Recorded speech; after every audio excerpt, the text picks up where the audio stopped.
Okay, see if I can get this to work. I'm having a heck of a time. The devil is not wanting me to say the things I'm wanting to say or I need to say. The only reason I'm trying to do this is to relay some stuff that I have learned through the mistakes I've made. And I've made several. I'm now going on 65 years old. I've been happily married for 30 plus years. I have a sweet 15-year-old daughter, as sweet as a 15-year-old can be. I'm just a typical guy that was just a little bit too smart in his past that got into a lot of trouble. I'm going to break this down into 3 or 4 different videos because I'm going to have to. I'm going to start the story with setting everything up. I've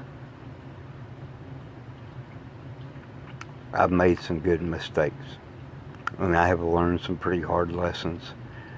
And I have learned some things that God is great enough that He can use people's circumstances or whatever group they're in religiously to get His job done. He isn't bound by denominations or exactness. Now the Bible, the King James Bible, to me is a word perfect book. A lot of people would debate that. I'm not going to debate it with them. I'm just saying that's my belief. If God wanted the King James to be word perfect, He can do that, okay? He knows the end from the beginning. Okay. In the Bible, like Mary Magdalene, who ended up being one of Jesus's servants or best friends, He cast out several spirits that were in her.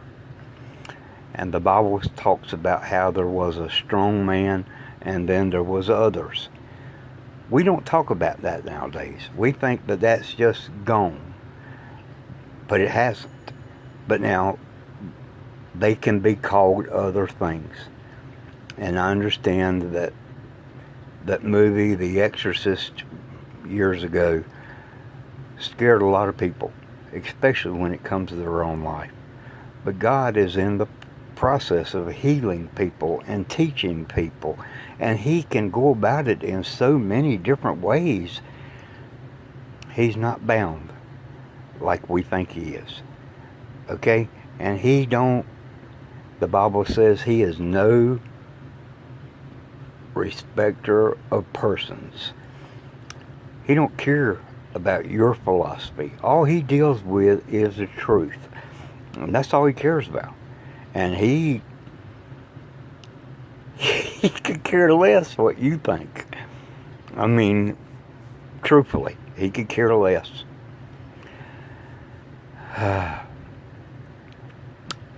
40 some years ago, my journey that I'm going to be talking about started. A guy walked up to me. Now, I was working 4 jobs at the time. I've always been a worker. I built custom kitchen countertops. I delivered home oxygen. And I was certified and worked on oxygen concentrators, 3 different types. And I cooked in restaurants at night, on Friday night and Saturday night, sometimes Wednesday night. Cooking is the only God-given talent that I actually believe that I have. I started cooking when I was 6 years old. My mama was dying of leukemia. It was natural. To me, cooking was natural. And my daddy remarried a couple years later, and he married a mountain woman, and named Ruby, and she was the most awesome cook I've ever seen. She knew everything about canning, pickling, you just name it. So I've learned a lot from her. But she seen that I had a talent of cooking, and so we'd get up every Saturday morning and clean the house and everything, and then she would give me the kitchen for a couple hours and let me just go to it. And that really set me up. I started working in restaurants when I was 12 years old.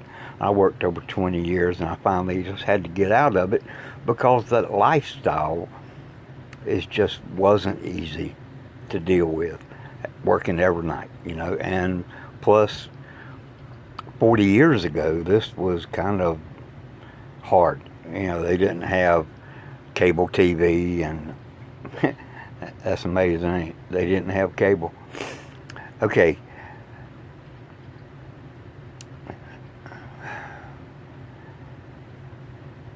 I come home from work one day from delivering oxygen, and my boss man lived at Carolina Beach. I lived at Carolina Beach, and I went to take the truck to him that we delivered oxygen in and everything. And there was a guy that I met. Actually, it was like he was waiting for me. And this guy, he introduced himself, and I knew who he was. I'd never met him. But he told me that he belonged to a secret society, and that they had been watching me and was considering offering me membership to this secret society. He told me to think about it and let him know. He said, "Now you can't ever talk to this or reveal this to anybody."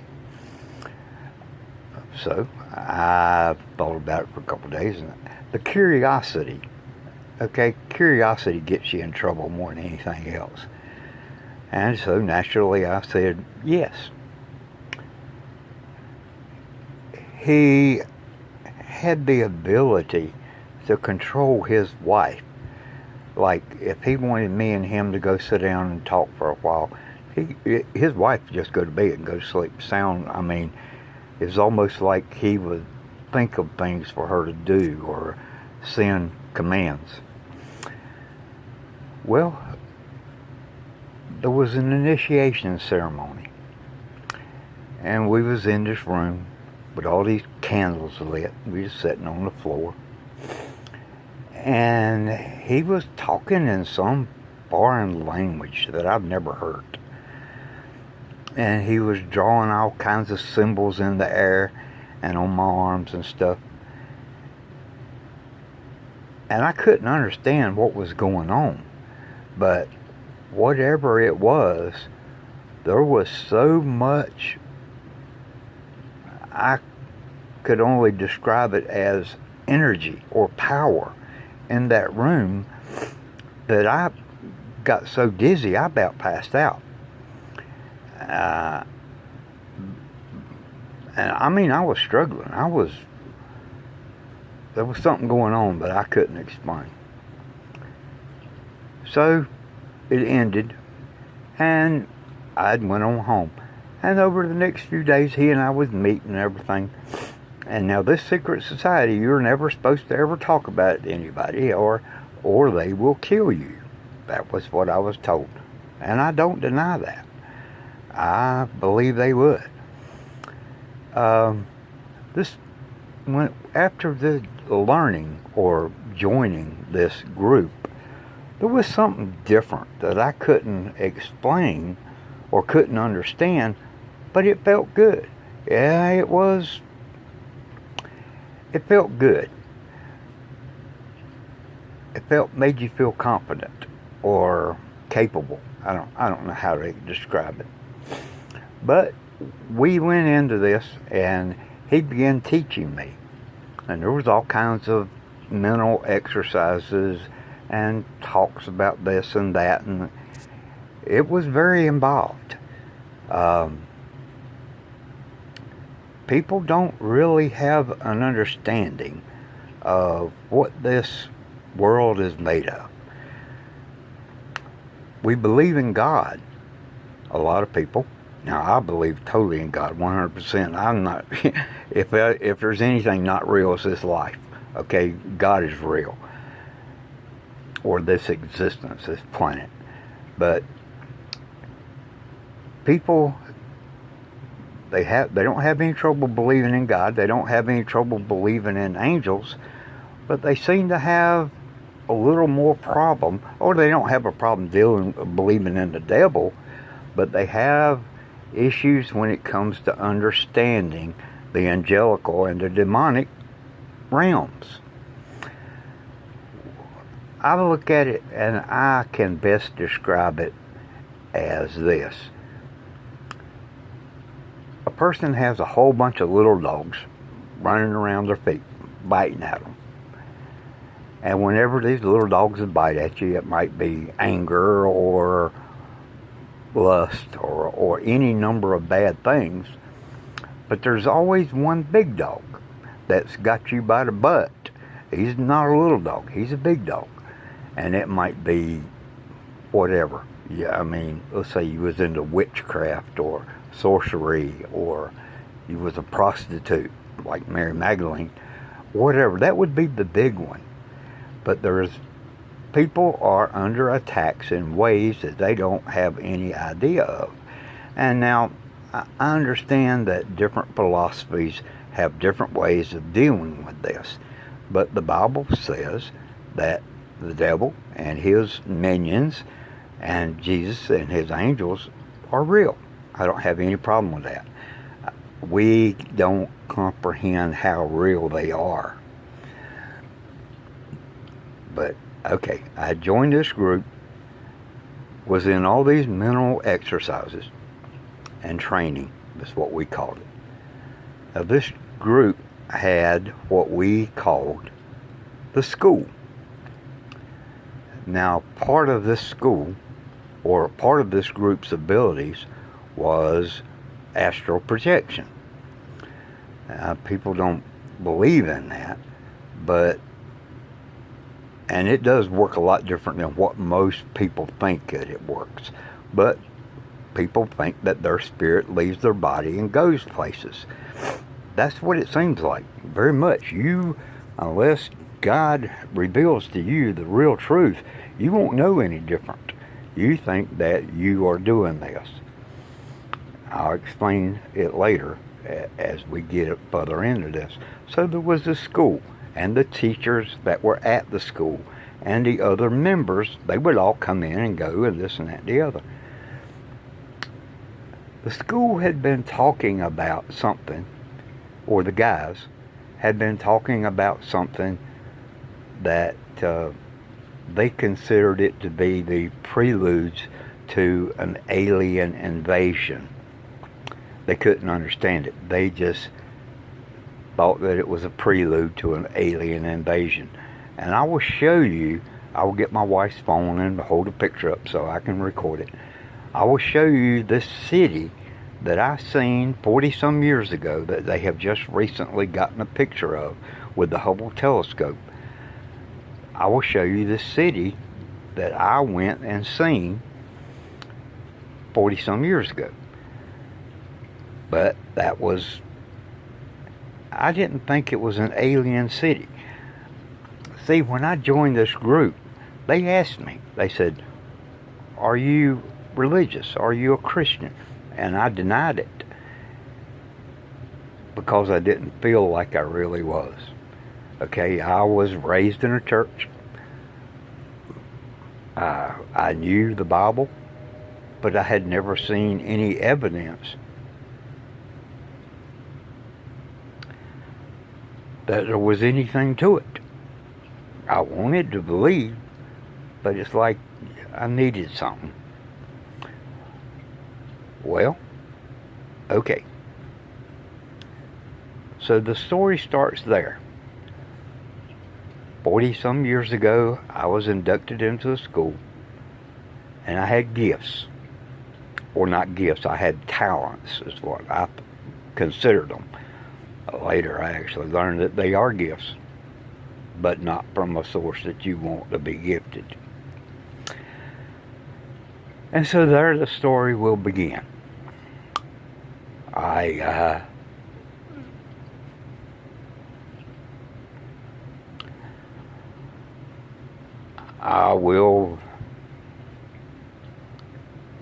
I'll tell you things you won't believe. But this is a test video. And I'm just wanting to set the doors open and get this thing going that I don't know anything about. I'm an expert at watching YouTube videos. But me running the YouTube channel, that ain't happening real easy. But I'll get better.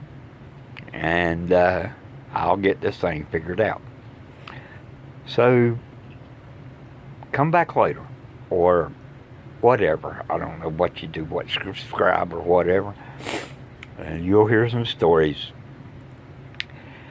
that will explain a lot of things. See, I know something about the truth. The truth has a power that you are not aware of. Now, you know when somebody lies to you, you can kind of sense that there's a lie. But we don't realize that the truth has its own power. That your subconscious, when it hears the truth, it knows it. Whether you can accept it or not, your subconscious knows it. So, I'm going to tell you some things that I know you won't believe. But I will be planting seeds. I am a big time believer in seed planting for the purpose of God growing them and harvesting them. So, okay, I'm going to stop this and I will see you in the next video. I hope. Okay, goodbye. Have a good one.